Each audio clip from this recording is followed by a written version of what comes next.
Enforcement Association, which most of you are aware. The Montgomery County Law Enforcement Association fully understands the stress and the current economy may place on the county budget. While we normally apply the conservative approach this court takes to ensure the county's financial health, we have significant concerns regarding information provided by you and the Conroe Courier on the Sunday's edition. Specifically, any mention of reducing the county's retirement contribution for county employees, which we represent. In short, we ask you not to balance the budget on the backs of your current employees. The current benefits package for county employees is as lean and as cost effective as any in the state. Your employees bear at times enormous portions of their health care costs. Salaries, while sufficient, continue to lag behind the salaries of other localities and urban centers to our south. The Sheriff's Office, for example, continuously loses qualified candidates to other agencies and municipalities that offer better benefits and higher pay. And this has been a continuation that we have seen in the past, and it continues to happen today. With a budget of $236.26 million, there's room for improvement without taking away from our families and our long-term financial health. Judge Sadler, sir, you're quoting saying that a reduction in the county's contribution system, 2.5 times the employee's contribution at 2 times, would be a cost of savings of $2 million per year. Surely you can cut the county's budget less than 1% in infrastructure, services, or physical assets without taking away from personnel. Our constituents that we serve and protect, we serve and protect the citizens of this county and keep them safe. Are you really going to deprive them of due compensation and retirement benefits when they already sacrificed so much for everybody here and for the citizens of this county? I'd like to take this opportunity to address the county employees in other areas of employment within this county. Take a good hard look at the proposal which the effects of your long-term financial health. Look at how it may extend the years you must work before you can afford to retire from the county, and ensure the need for you to continue to work in other employment after retirement. We ask you to join with the Montgomery County Law Enforcement Association. We also have members from the Fraternal Order of Police. We ask that you join all of us together and send a strong message to this court that if cuts are needed, they must be found elsewhere. Again, our back should not bear the sting of benefit cutting when we already have to bear a significant burden. Gentlemen, I respect the court and the job that y'all have done, that you'll do every day, and that you're elected to do. I understand that hard decisions must be made. Cutting the county's retirement contribution must not be one of them. Must not be one of them. Your employees support you, and they serve you. Everything that you've done, don't let them down by turning your backs on them during this process. Thank you, gentlemen. Just before you leave, yes. I'm not sure how much investigation you've done on this subject matter. Yes, sir. Montgomery County probably is the highest contributor to pension retirement plan of anybody in the state of Texas. All the counties surrounding Montgomery County are substantially lower. You not recognize that? I've actually looked at TCU, the Texas County Retirement System, and also we're in the middle of doing studies right now, along with budgetary studies, and seeing where the money could actually come from with cutting some infrastructure and physical monies to make up for this, going from 2.5 to 1 down to 2 to 1. And it's actually even quoted by you that 2.5 or 2 from 2.5 to 2 may not be enough, and there's a chance that it could go lower. And the employee retention rate, we feel the employee retention rate, if the retirement is affected with the contribution from the county, the employee retention rate is going to drop tremendously. Well, I disagree with you totally. We still will have probably the best employee benefit plan, even after we're through this planning process, of anybody in Montgomery County. I think the retirement plan will have to be cut. We don't need to get into a debate here today. There's many places we can make it. Correct. But by the way, we will be looking at the very infrastructure issues we talked about. Yes. Everything you mentioned, we will be looking at, absolutely. But we're going to have to take a broad look at all of county government, not just part. No, I agree. I agree 100% on that. Thank you for coming. Thank you, sir. Appreciate it.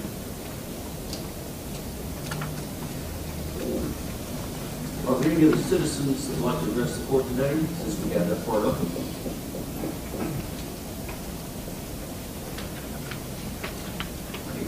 County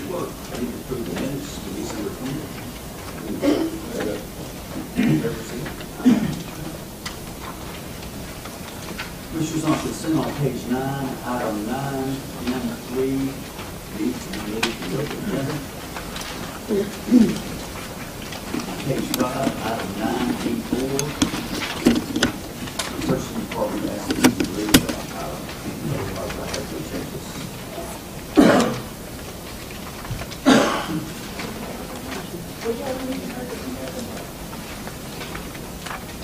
94A.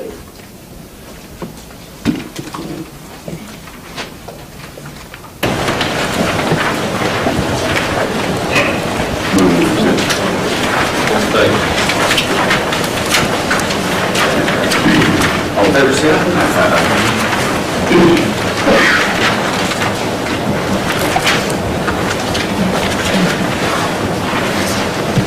Okay, first on the agenda is consider, discuss, and approve the appointment of J.R. Moore as chair of the Budget Reduction Committee for 2011, and to discuss the committee appointments. J.R.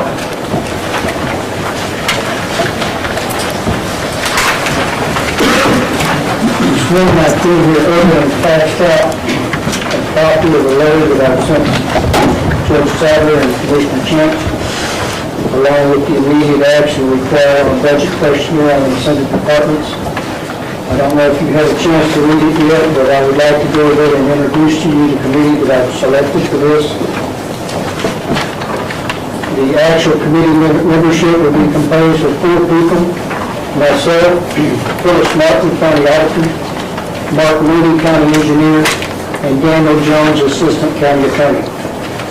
I will have advisors to that committee. There's 3 of those advisors: Dennis McMahon for Risk Management, Marshall Shirley with IT Director, and Debbie Shaw with HR Director.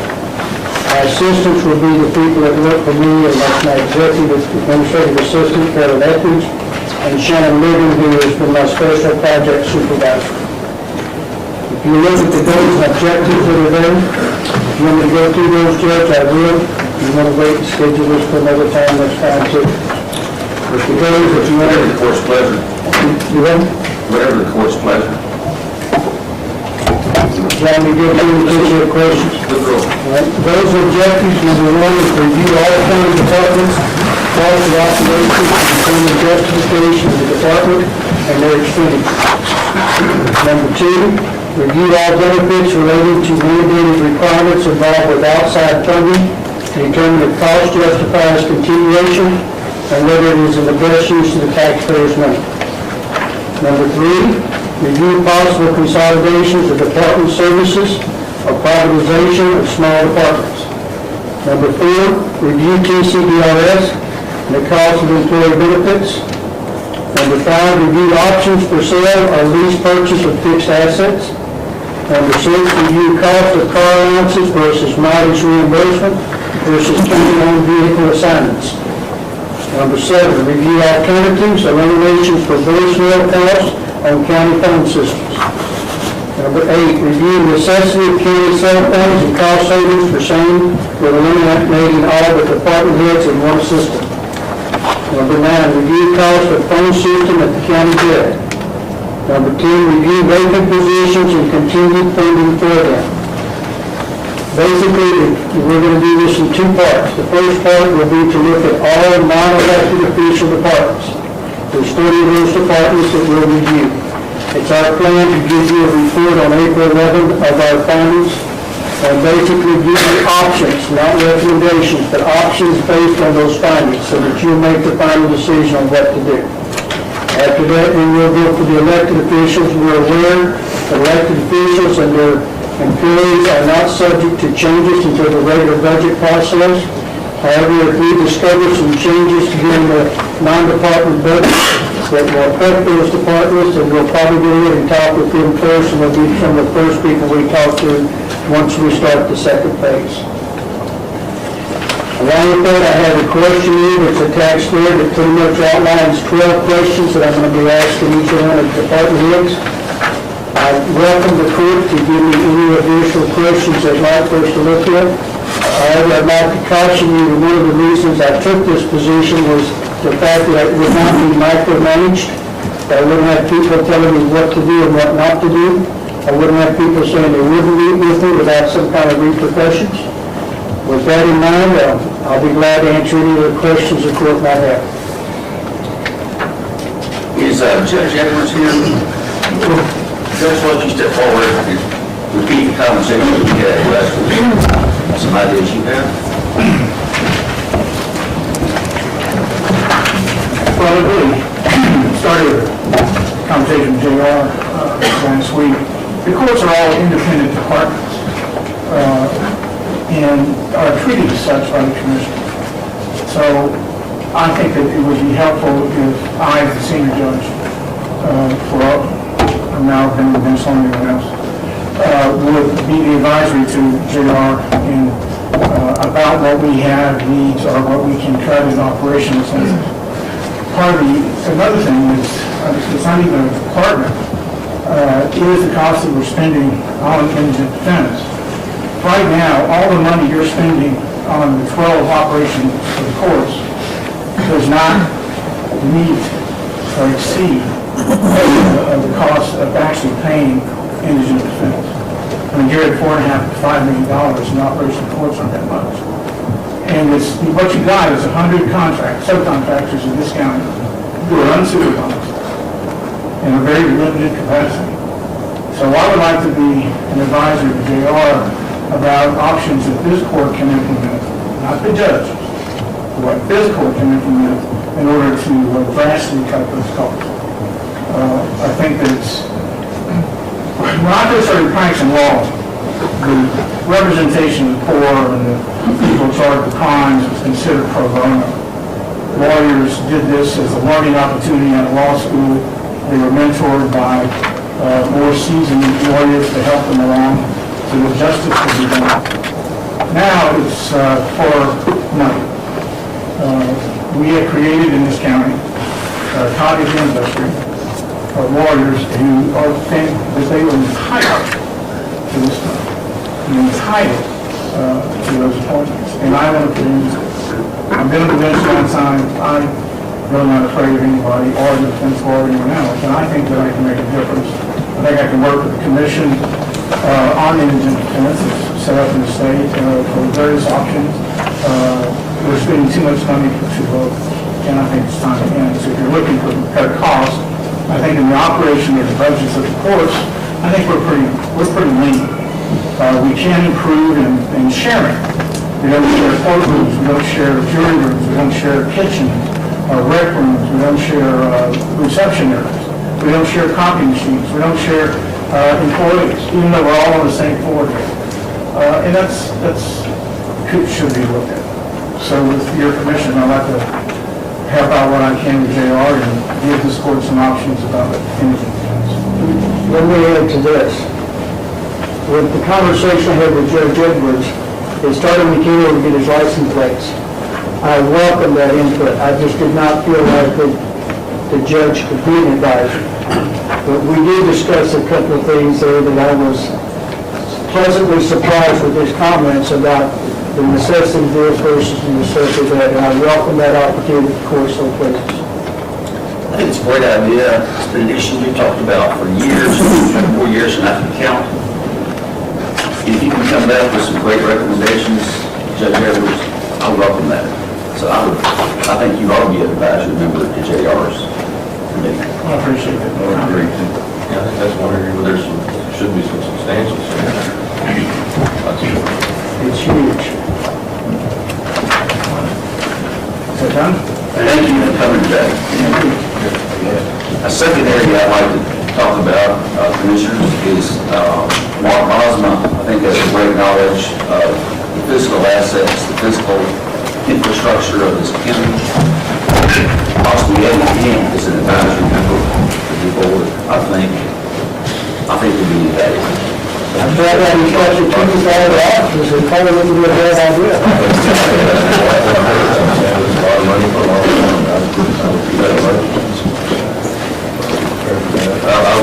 As an advisory member.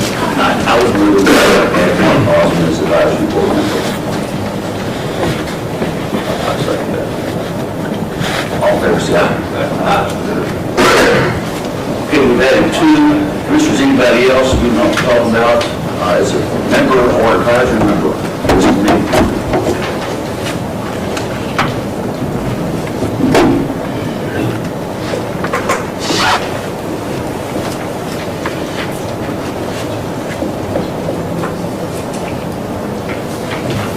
What about questions about the questions I've got there? Do you want to take the time to review that afterwards and give me a call if you've got any concerns about that?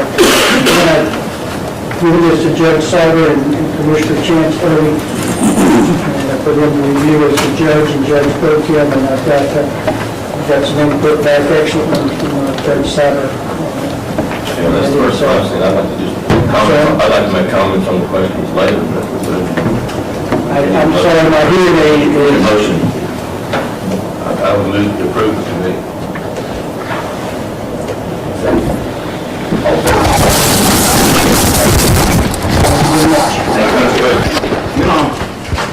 I'd like to know, before we start trying to scare the people of Montgomery County and saying I know we need to cut back, but what the revenue was, say, you've got it in here, 08, 09, compared to what it is, you know, for, say, 010, you know. I can get that information for you, sir. I've got it over there in the tax side, but if you want the total revenue, you'll have to get that from the Yeah, compared to what it was 08, 09, you know, to see what, I don't want the people of Montgomery County to think that we're broke, you know. Well, I'm the same way. My actual feeling on that is the last thing we want to do is look at people costing jobs. I think we have a responsibility, though, if that department's moved on to ED, we don't need to have two managers. If we're going to consolidate departments, and if we don't lose the job, we're going to lose the position, because we don't need two managers if it's all put under one department. And those, again, will be recommendations that y'all make. I will give it to you as options. I will show you what's there and what the savings are by doing it 1, 2, or 3 different ways, or doing nothing. That'll be y'all's final decision. I will investigate and find out what's there and what it's costing you, and not to stand in the way of correcting the judge, but he's missing about $2 million on his forecast. If you go from $2.50 to $2.25, when I looked at it last week and talked to him, it's $2 million. At $2, it's $4 million. So the thing that we need to look at, I think now, is for Montgomery County, we're financially sound and in way better shape than most other Our areas. fund balances are great. Second, they are. Things are Way better off than most other areas of the country. We've got the city of Houston, 20 miles south of us, is going through some major cuts now and adjustments. With whatever the state comes up with in the way of 20 million, this morning they was, someone was reported, that's make $20 to $30 million in shortfall. If they had to cut their budget $20 million, in order to, it's going to impact Montgomery County, it's going to impact all 254 counties. Exactly. What it could be or not be, we don't know yet, but we need to make whatever preparations are available to us today to meet our situation in 2012 and 2013. We're a long way from hurting today. But we need to be sure that we don't get in the same position that the city of Houston wound up with a new mayor that's going to furlough people just to meet their budget plans. Yeah, I hope they would wind up with something like that again. It's important that we keep a positive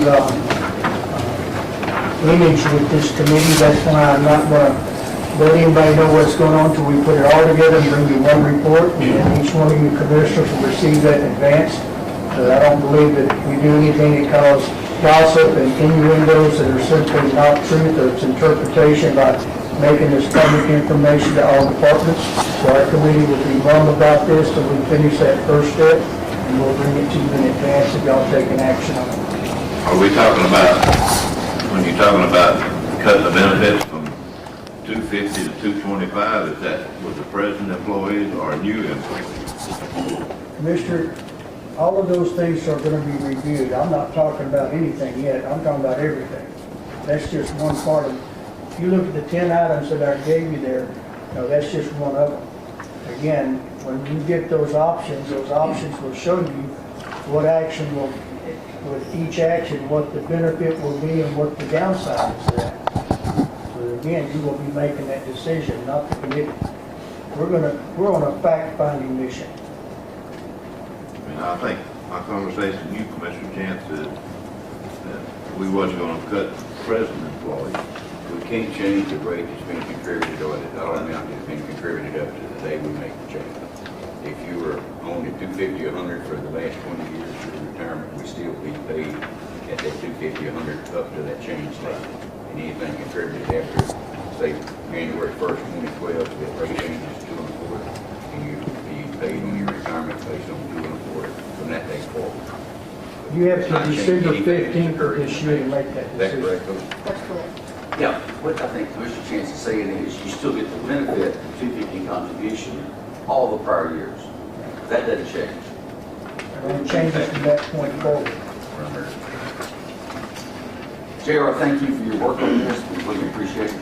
Thank you very much. We need a motion? We've already done it. Okay, thanks.